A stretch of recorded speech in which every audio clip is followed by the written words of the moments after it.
इस तथ्य से आप भली भांति परिचित हैं कि परिवार यानी कि फैमिली किसी भी समाज की एक प्राथमिक इकाई है। क्या आप लोग कल्पना कर सकते हैं कि परिवार के बगैर हमारा आपका अस्तित्व हो सकता है? नहीं।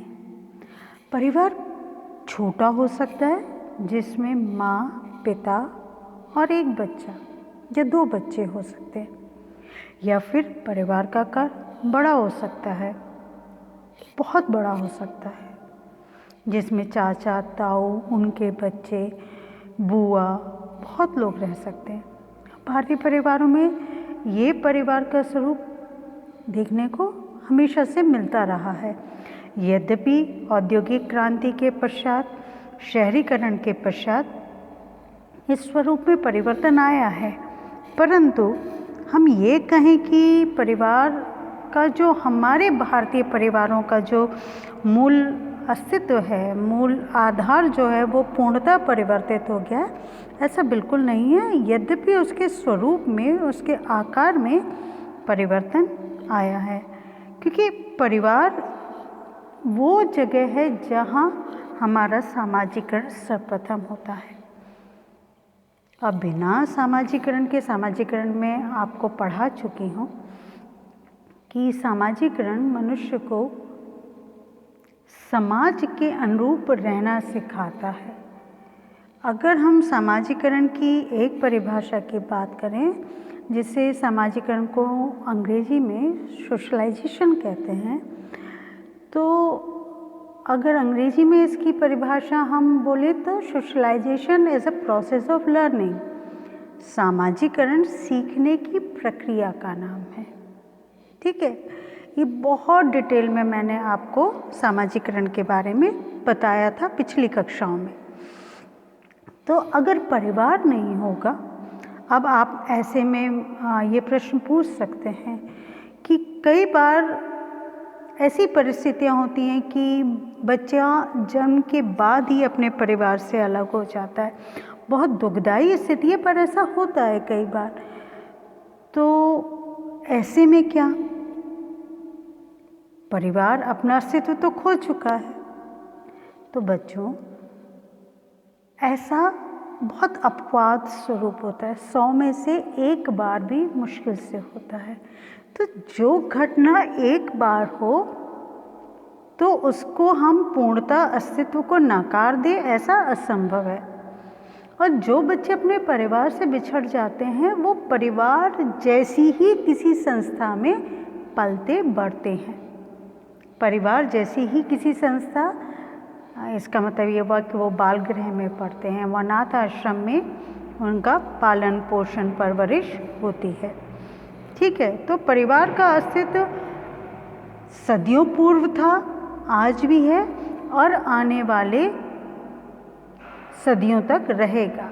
यद्यपि उसका स्वरूप परिवर्तित हो सकता है, उसका आकार परिवर्तित हो सकता है, पर परिवार का स्वरूप था और रहेगा। अब जब हम परिवार की बात करते हैं तो उसके 2 पक्षों की चर्चा करना ज़रूरी हो जाता है। पहला संरचनात्मक पक्ष, जिसे अंग्रेजी में स्ट्रक्चरल कहते हैं, STRUCTURAL।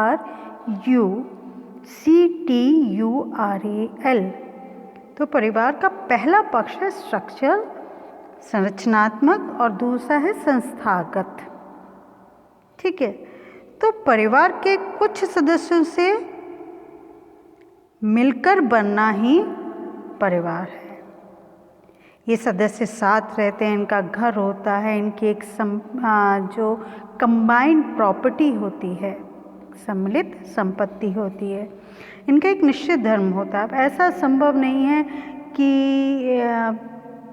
माँ अलग धर्म को मान रही है, पिता, हाँ होता है, ये भी कभी कभी होता है। जैसे कभी कभी ऐसा होता है कि परिवार से बिछड़ जाने पर बच्चे पलते हैं, अनाथ आश्रम में पलते हैं, ऐसा अपवाद स्वरूप होता है। ऐसे ही अपवाद स्वरूप ये भी होता है, क्योंकि मुझे पता है, मैं आपकी जगह बैठूंगी तो मेरे मन में प्रश्न आएगा, अरे ऐसा कहाँ होता है? अगर एक मुस्लिम महिला या मुस्लिम पुरुष या एक हिंदू महिला और हिंदू पुरुष, दोनों अलग अलग धर्म के लोग विवाह करते हैं और दोनों अपना धर्म परिवर्तित नहीं करते। स्पेशल मैरिज एक्ट के तहत वो विवाह करते हैं।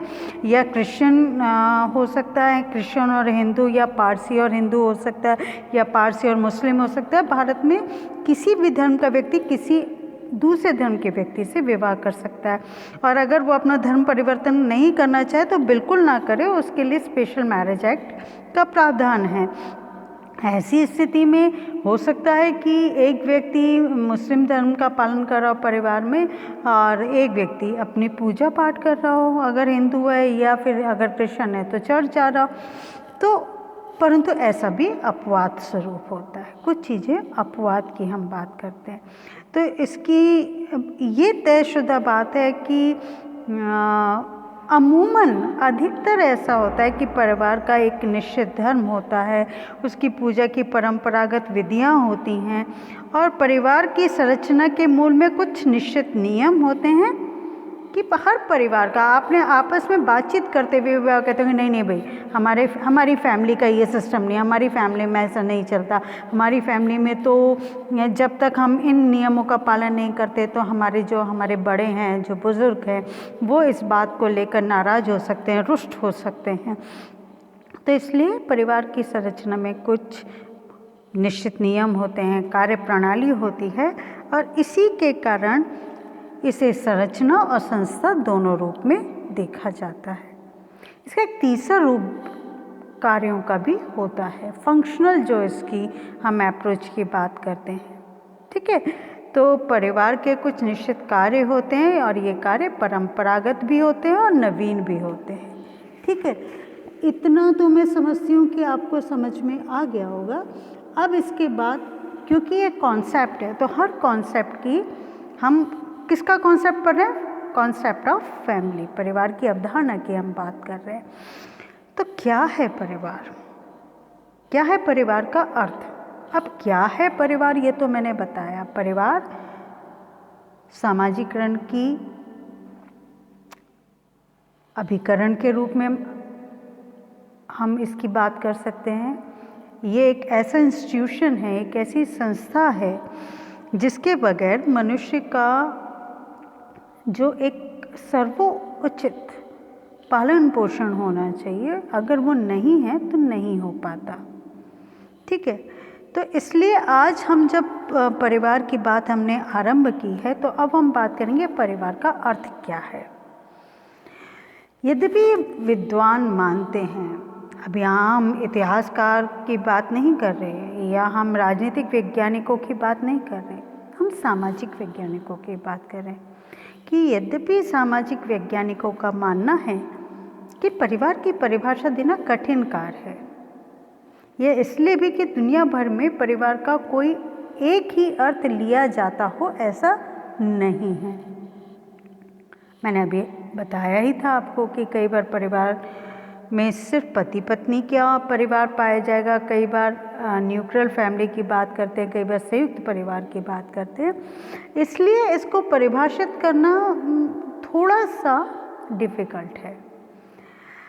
ऐसा समाज है जहाँ एक पति पत्नी परिवार ही पाए जाते हैं, तो कुछ समाजों में बहुपत्नी परिवार होते हैं और कुछ में बहुपति। तो संरचना की दृष्टि से केंद्रीय परिवार होते हैं। हमने क्या बात की थी कि हम परिवार के दो पक्षों की, मूलतः वैसे तो तीसरा पक्ष भी हमने बात की थी कि तीसरा पक्ष इसका फंक्शनल के रूप में भी हम उसका अध्ययन कर सकते हैं। पर परिवार के जब दो एस्पेक्ट की हम बात करते हैं तो एक संस्थागत है और एक संरचनात्मक है। उसका स्ट्रक्चर कैसा है, उसका आकार कैसा है, इसकी हम बात करते हैं। तो ऐसा समाज जहाँ एक पति या पत्नी परिवार पाए जाते हैं, वहीं कुछ समाजों में बहुपत्नी परिवार होते हैं और कुछ में बहुपति। तो संरचना की दृष्टि से केंद्रीय परिवार होता है जिसे न्यूक्लियर फैमिली भी कहते हैं।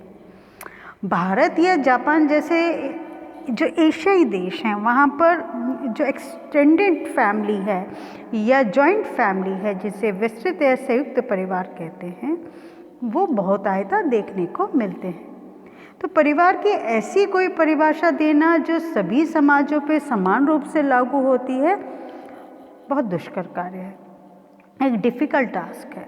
इसलिए हमें हर एस्पेक्ट को ध्यान में रखते हुए, हमें संरचनात्मक एस्पेक्ट को भी ध्यान में रखते हुए और संस्थागत एस्पेक्ट को भी ध्यान में रखते हुए इसके बारे में बात करनी होगी। तो सबसे पहले देखिए बच्चों, मैंने प्रथम वर्ष की जब से कक्षा लेने आरंभ की, द्वितीय और तृतीय वर्ष के विद्यार्थियों से तो क्योंकि हम 2 वर्षों से संपर्क में हैं, तो मैं लगातार उनको इस बात का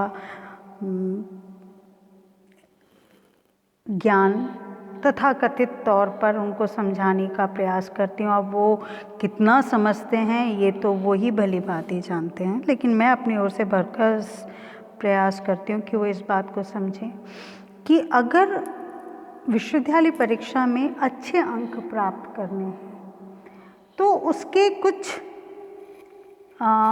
फॉर्मूले होते हैं, कुछ तरीके होते हैं। जैसे मुझे याद है, देखिए जीवन में कुछ ऋण से आप मुक्त नहीं हो सकते, जैसे माता पिता के ऋण से। जितने कष्टों से वो आपको पाल पोस के बड़ा करते हैं, आप कितना भी जीवन में उन्नति प्राप्त कर लें, कितने भी धनाढ्य क्यों ना हो जाए, पर ये ऋण ऐसा है जिससे आप मुक्त नहीं हो पाते। वहीं एक ऋण होता है गुरु ऋण, उससे भी आप मुक्त नहीं हो पाते। ये बात अलग है कि जो आप आधुनिक बच्चे हैं उनके लिए ये ऋण तो कोई मायने रखता ही नहीं और रखना भी नहीं चाहिए, ये आपकी इच्छा पर निर्भर करता है।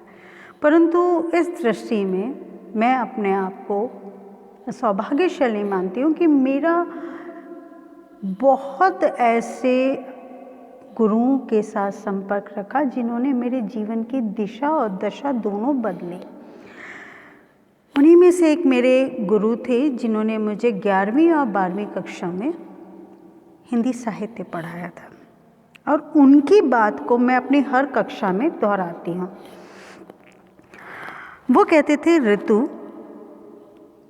बेटा खीर बनाने के लिए क्या चाहिए होता है? मैं कहती, मैंने बड़ा सामान्य तरीके से जवाब दिया। मैंने कहा सर चीनी, चावल और दूध।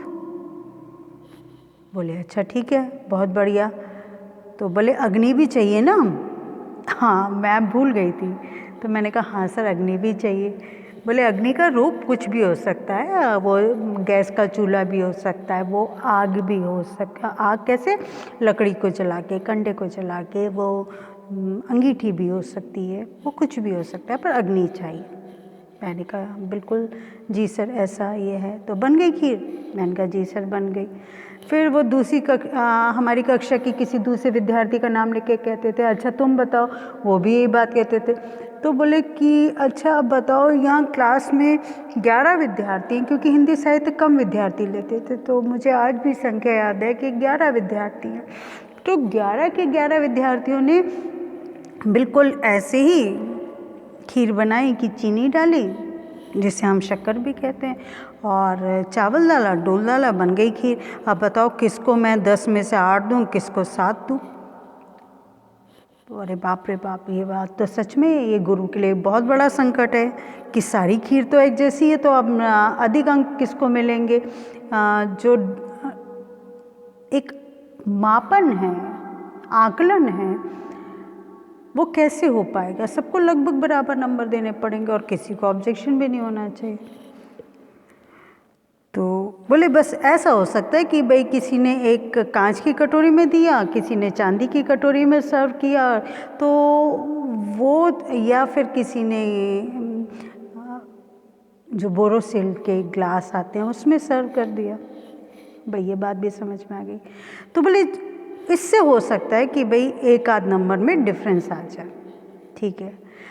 तो अब आप मेरी बात समझे, उन्होंने बड़ी गूढ़ बात कही थी। बोले ये जो सर्विंग सिस्टम है ना, किस तरीके से आपने परोसा, ये तो आपकी राइटिंग हो गई, ठीक है, कि जिसकी उत्कृष्ट राइटिंग है, जिसका खूबसूरत लेखन है, उसको स्वाभाविक तौर पर दूसरे विद्यार्थियों की अपेक्षाकृत आधा एक नंबर ज़्यादा मिल ही जाता है। उन्होंने जो मुझे 12वीं कक्षा में फॉर्मूला बताया था, वो फॉर्मूला पिछले 30 सालों से मैं इस्तेमाल कर रही हूँ बच्चों। फिर उसके बाद उन्होंने कहा लेकिन अधिक अंक कैसे आएंगे? तो अधिक अंक लाने के लिए आपको क्या करना होगा, जो आपकी खीर है उसमें काजू, बादाम, पिस्ता, जितने मेवे हैं वो डालने पड़ेंगे। तो जो विद्यार्थी जितने अधिक मेवे डालेगा, जितने कॉस्टली मेवे डालेगा, जितने महंगे मेवे डालेगा, उसकी खीर उतनी ही स्वादिष्ट बनेगी। एकदम से हमें लगा कि बात तो उन्होंने बिल्कुल सही कही है। अब उन्होंने हमें और विस्तार से समझाया। उन्होंने कहा ये मेवे क्या हैं कि आपको बहुत सारे दोहे याद होने चाहिए। आपको ये आपकी टेक्स्ट बुक के हों ये ज़रूरी नहीं है। आपको दोहे याद होने चाहिए, आपको मुहावरे याद होने चाहिए, आपको लोकोक्ति याद होनी चाहिए। और मैंने उनकी इस बात को गांठ बांध लिया, गांठ बांधा, और रोज़ मैंने एक नियम बनाया कि रोज़ मैं एक दोहा याद करती, रोज़ एक मुहावरा याद करती, रोज़ एक लोकोक्ति याद करती। धीरे धीरे धीरे मेरे पास अपार संपदा हो गई दोहों की, लोकोक्तियों की। आज भी कुछ तो याद हैं, बहुत लंबा अर्सा हो गया, 3 दशक हो गए, लेकिन उनका आशीर्वाद, उनका बताया हुआ जो ये तरीका था ना, उसका परिणाम क्या रहा कि मैंने पूरे भारत में CBSE बोर्ड में हिंदी लिटरेचर में प्रथम स्थान प्राप्त किया। मैं उन विद्यार्थियों में से एक थी जिनके 0.1 मतलब सिर्फ इतने ही बच्चों के इतने नंबर आए थे। और अगर उसमें मेरा कोई योगदान नहीं है, सिर्फ और सिर्फ ये राह दिखाई गई थी मेरे गुरु के द्वारा। आज वो इस संसार में नहीं है, पर मैं उनके इस ऋण से कभी ऋण नहीं हो सकती, कभी मुक्त नहीं हो सकती इस ऋण से। वही बात आज मैं आपको बताने जा रही हूँ कि अगर आपको समाजशास्त्र में अच्छे अंक प्राप्त करने हैं तो आपको देखिए लिखेंगे। अगर मान लीजिए आपसे परिवार के बारे में पूछा जाता है कि परिवार की अवधारणा को समझाइए, और आपने धांधूम तरीके से परिवार के बारे में, परिवार के प्रकारों के बारे में चर्चा कर दी, तो और दूसरे विद्यार्थी ने भी यही किया, तो आपके अधिक नंबर कैसे आएंगे दूसरों के कंपैरिजन में? तो आपके पास वही फॉर्मूला है जो मेरे गुरु ने बताया था, और वो फॉर्मूला ये है कि आपको हर रोज़, मैं तो देती ही हूँ परिभाषा, आपको कुछ समाजशास्त्रियों के नाम याद होने चाहिए, उनकी पुस्तकों के नाम याद होने चाहिए, उनके द्वारा दिए गए कॉन्सेप्ट, अवधारणाओं के नाम याद होने चाहिए। और यकीन जानिए, सिर्फ आपका जो विश्वविद्यालय परीक्षा है वहाँ पर ये यात्रा समाप्त नहीं होगी। आप जब अलग अलग प्रतियोगी परीक्षाओं में सहभागिता निभाएंगे, उसमें भाग लेंगे, तो तब ये जो आपने याद किया हुआ है सामाजिक वैज्ञानिकों के नाम, उनके द्वारा लिखित पुस्तकों के नाम, उनके द्वारा दिए गई अवधारणाओं के बारे में आपको अगर याद रहेगा तो यकीन जानिए आपके लिए समाजशास्त्र की यात्रा बहुत सहज हो जाएगी, बहुत सरल हो जाएगी, और अच्छे अंक लाना आपके लिए ज़्यादा आसान हो जाएगा। ठीक है, जैसे कि परिवार के संबंध में अलग अलग लोगों ने, अलग अलग विद्वानों ने क्या क्या परिभाषा दी। अब आपने देखिए 2 चीज़ें होती हैं। एक मेरी रिक्वेस्ट और है आप लोगों से कि अगर आपको सामाजिक वैज्ञानिक का नाम याद नहीं है तो ऐसा ना हो कि आपने जो सामाजिक वैज्ञानिक का नाम रट रखा है उसके आगे किसी भी परिभाषा को लिख दें। ये मत कीजिएगा। अच्छे अंक लाने के लिए ईमानदारी, टैक्ट के साथ, टैक्ट यानी जो शब्द का है वो शब्द ध्यान से सुनेगा, टैक्ट के साथ ईमानदारी होना भी बहुत ज़रूरी है कि किसी अमुक समाजशास्त्री ने, जैसे पार्सन्स ने, मोडॉक ने और H.M. जॉनसन ने, मैं ये नाम बता रही हूँ आपको कुछ, इन्होंने जिस भी कॉन्सेप्ट को लेके परिभाषा दी है तो वो परिभाषा आपको वर्बैटम याद होनी चाहिए। ये मुश्किल नहीं है। अगर रोज़ एक परिभाषा आप, और वो परिभाषा ऐसा नहीं कि 8-10 पंक्तियों की होती है, 2 या 3 या 4 पंक्तियों की होती है, तो रोज़ सिर्फ एक परिभाषा याद कर लिए कोई बहुत बड़ा काम नहीं है। और उस परिभाषा को इन्वर्टेड कॉमास में लिखिए। जब हम इन्वर्टेड कॉमा में लिखते हैं तो बिल्कुल क्लियर हो जाता है कि अमुक अमुक विद्वान ने ये अमुक अमुक परिभाषा दी। ठीक है, अब जब परिभाषा दी है तो उसको अगर आपने इन्वर्टेड कॉमा में लिखा और उन विद्वान का नाम जिन्होंने ये परिभाषा दी है, जो भी आपसे प्रश्न पूछा गया, अब आपसे पूछा गया परिवार की अवधारणा के संबंध में और आपने विवाह की परिभाषा लिख दी क्योंकि वो आपने रट रखी थी, तो ऐसा नहीं होगा बच्चों। जिस विषय का जो प्रश्न पूछा गया उससे संबंधित अगर आपने सामाजिक वैज्ञानिक द्वारा दी गई परिभाषा लिखी है और वो परिभाषा बिल्कुल सही है, देखिए 1-2 शब्दों का हेर फेर आगे पीछे हो जाए चलेगा, लेकिन वही परिभाषा जो कि किसी समाजशास्त्री विशेष ने दी है, उस परिभाषा को अगर आप लिखते हैं तो यकीनन ये आपके लिए वही काजू बादाम जैसे होंगे जो हिंदी साहित्य में दोहे, मुहावरे, लोकोक्ति होते हैं। तो आज मैंने आपको ये बताया कि परिवार है क्या, आरंभ किया। उसके अलावा मैंने आपको जो बेसिक चीज़ हैं विश्वविद्यालय परीक्षा में अच्छे अंक लाने की, वो आपको बताई, क्योंकि ये भी बहुत आवश्यक है। परिवार क्या है?